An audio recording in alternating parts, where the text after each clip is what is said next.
Konon inilah cara bermain golf yang disukai Bibi Taptam. Jangan pernah mencicipi bunga-bunga yang masih muda. Tapi gadis ini masih mau coba satu kali.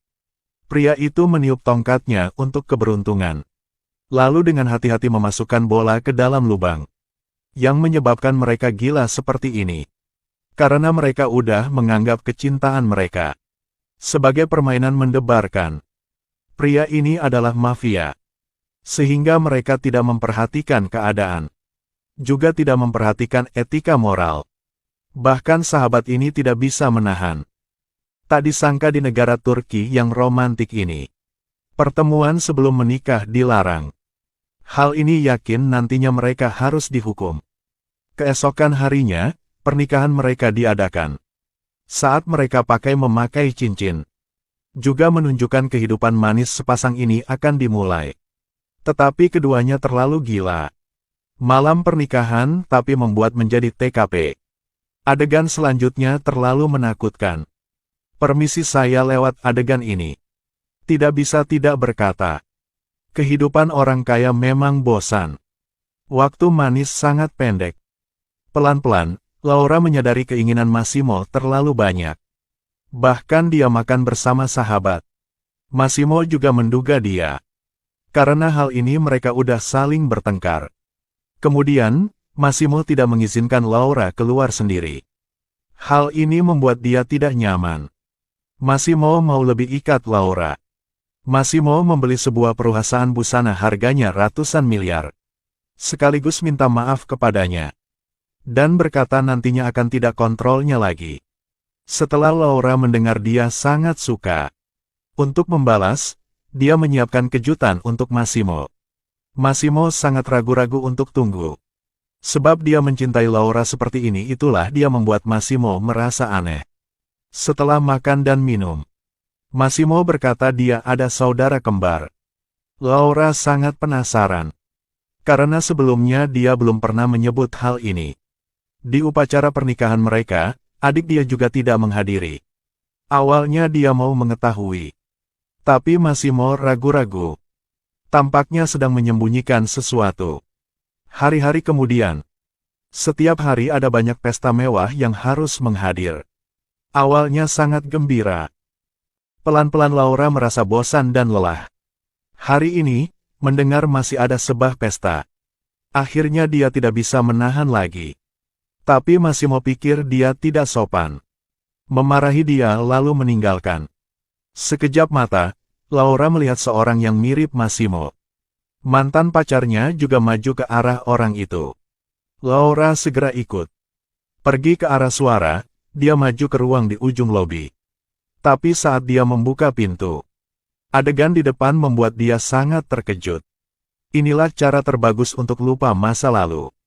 Dia melempar HP, tidak menghubungi dunia luar lagi.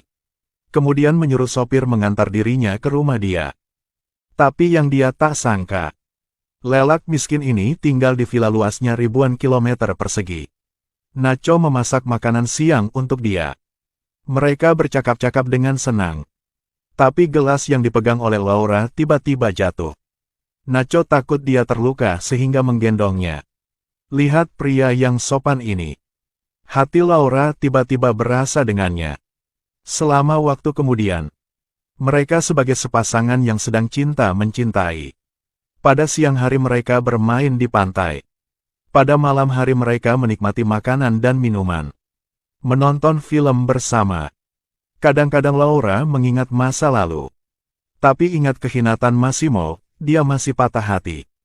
Saat kerinduan dan kedendaman kombinasi, dia tidur di pelukan Nacho. Pada saat itu, karena tidak menemukan Laura maka Massimo sangat khawatir. Pertama-tama, dia menemui mantan pacar Anna. Bertanya kehilangan Laura berhubung dengan dia atau tidak. Anna tidak mengakui. Seperti pikiran Massimo. Bawahannya mengetahui Laura sedang tinggal bersama sang sopir. Identitas sang sopir tidak biasa. Dia pangeran keluarga mafia yang lain. Keluarga ini adalah musuh bagi keluarga Massimo. Dia khawatir untuk Laura, segera mulai bertindak. Laura juga menyadari kepentingan masalah ini. Dia entah kenapa seorang sopir tapi bisa hidup mewah seperti ini. Dinyatakan, akhirnya Nacho berkata kebenaran.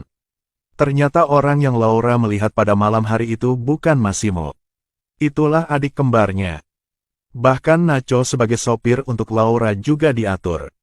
Semuanya rencana ayah Nacho. Mereka mau memanfaatkan dia untuk mengancam Massimo. Berkat itu keluarganya akan dipengaruhi. Massimo sangat marah. Tapi karena keamanan Laura, dia tidak berani lakukan apapun. Pada saat ini, Nacho masuk. Ternyata di tengah jalan Laura udah dirampok. Kali ini, Massimo tidak bisa menderita lagi. Saat dia marah maka Nacho tiba-tiba mengingat. Dia maju ke depan Massimo. Ikut saya, segera. Ternyata Nacho udah mencintai Laura. Tapi karena keluarga, dia harus menyembunyikan kecintaan ini. Dengan cepat, mereka sampai sebuah gudang. Orang yang sedang mengunci Laura adalah adik kembar Massimo, Adriano dan mantan pacar Massimo, Anna. Adriano mau posisi kakaknya. Anna karena cemburu sehingga menyebabkan dendam. Saat mereka sedang berjuang, tiba-tiba Laura melawan. Tapi sedetik kemudian, dia ditembak oleh Anna. Massimo segera menembak. Tapi saat menghadapi adiknya, Massimo agak tidak mau. Tapi Adriano masih belum tahu. Akhirnya Massimo harus menembak. Lihat keadaan Laura, Massimo patah hati. Dia entah kenapa percintaan gadis ini membuat dia seperti ini. Bahkan teknik golf terbaik tidak dapat mengisi hati gelisah gadis ini. Karena dia udah mencintai dua mafia. Bahkan malam kemarin dia mimpi dia sedang bercinta dengan dua pria. Dia tidak percaya. Dia udah menjadi kotor seperti ini. Awalnya dia mau mengobrol dengan sahabatnya. Tapi sahabatnya gunakan tindakan nyata untuk berkata dengan dia. Bahwa wanita seharusnya menggunakan rasa yang paling nyata. Laura tidak bisa berkata lagi. Untuk dirinya tidak lebih bingung. Dia mau fokus pekerjaan. Tapi baru masuk kantor udah melihat. Di kompi itu, ada juga peluru artileri yang diisi racun. Akhirnya dia dihancur. Laura buru-buru pulang ke rumah. Ganti pakaian tidur berwarna hitam. Tubuh seksinya terungkap di depan Massimo. Dia pelan-pelan mendekati dan membelai pipinya. Saat berniat terus lakukan. Massimo mendorong dia dengan dingin. Hati Laura seperti dituangkan air dingin. Meskipun marah, dia tidak bisa lakukan apapun. Karena setelah diculik, dokter udah menasehati berkali-kali. Selama setahun, tidak bisa berlatih yang kuat. Tapi waktu pelan-pelan berlalu. Laura tidak bisa kontrol pikirannya. Massimo sulit untuk bertindak. Tapi Laura yang ditolak berkali-kali masih tidak menyerah. Pada sesuatu sore hari, Laura memakai rok hitam. Pandangan dan tindakannya sangat seksi. Massimo segera tahu sebabnya. Dirinya tidak bisa menahan lagi. Jadi, setelah setengah tahun, mereka bercinta lagi. Setelah makan, Laura senang kembali. Tidak hanya terlihat lebih muda. Dia sering tersenyum lebih banyak. Dia dengan senang mengobrol dengan sahabatnya. Tampaknya semuanya sedang lebih baik. Tapi sebuah telepon udah menghancurkan semuanya. Halo, lebah pekerja keras. Aku keluar sebentar ya. Kenapa kamu meneleponku? Karena... Laura mematikan HP dengan bingung. Ingin memperlebar jarak antara kedua belah pihak. Tapi Massimo masih ingat masalah hari itu. Dia menduga bahwa Laura udah mengkhianatinya. Bagaimanapun tembakan itu udah merampok bayi di perut Laura. Dipengaruhi oleh alkohol. Kemarahan yang diderita dalam hati Massimo akhirnya meledak. Berkata jelas aja. Apa yang kamu mau katakan? Hari itu mantan pacarmu menembakku. Akhirnya apa udah terjadi antara kamu dan Nacho? Kenapa kamu menyembunyikan bahwa kamu udah berhamil? Aku mau melindungi keluarga ini. Aku tidak mau kamu marah. Kamu tidak berhak menyembunyikan. Itulah anakku. Itulah anak kita, ia mati karena musuhku. Massimo marah dan melempar gelas di tangannya lalu berbalik. Tidak memperhatikan kaki Laura terluka atau tidak. Lihat Massimo seperti ini. Laura mengingat kelembutan dari Nacho. Hari itu, adegan juga sama. Tapi Nacho takut dia terluka sehingga segera menggendongnya. Massimo tidak peduli dia. Pikir hal ini, Laura segera menangis.